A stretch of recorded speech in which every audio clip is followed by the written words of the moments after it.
আমরা সময়ে একটি মিছিল আমাদের মাঝে এসে পৌঁছেছেন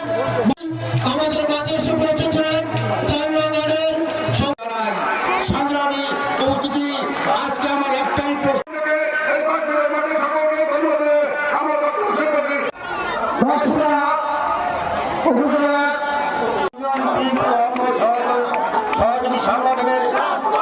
সম্মানিত আহ্বায়ক অ্যাডভোকেট এনামুল্লাহ রতন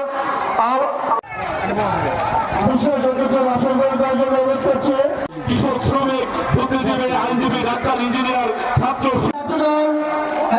আপনাদের সামনে শুভেচ্ছা বক্তব্য, পাশাপাশি আমাদের জননন্দিত নেতা আসল গঠনের আহ্বান করবো বাংলাদেশ জাতীয়তাবাদী ছাত্র দল তুমি তাকে হায়াতে তৈয়বা দান করে দাও।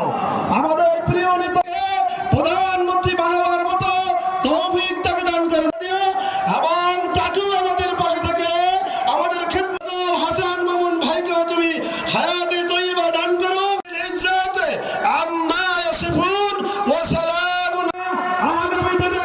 আগামী দিনের সোনালী সূর্য আল্লাহ তাকে তার সমস্ত রোগ থেকে মুক্তি দিয়ে দাও। গোসাই মাধ্যমিক বিদ্যালয়ের মাঠে এই পরন্ত মেলা জাতীয়তাবাদী ছাত্র দল এই পর্যায়ে আপনাদের সামনে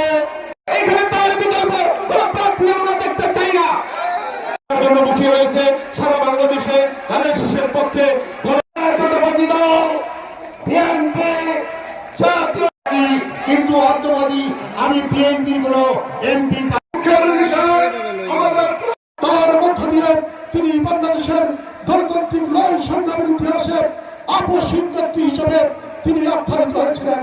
সংগ্রামী বন্ধুরা, তারপরে 1991 সালের নির্বাচনে তার নেতৃত্বে বাংলাদেশ জাতীয়তাবাদী দল বিজয় অর্জন করেছেন।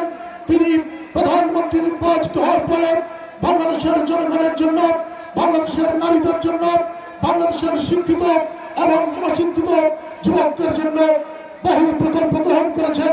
গণতন্ত্রের সুবাস বইতেছিল। তারপরে আবার 2001 সালে তিনি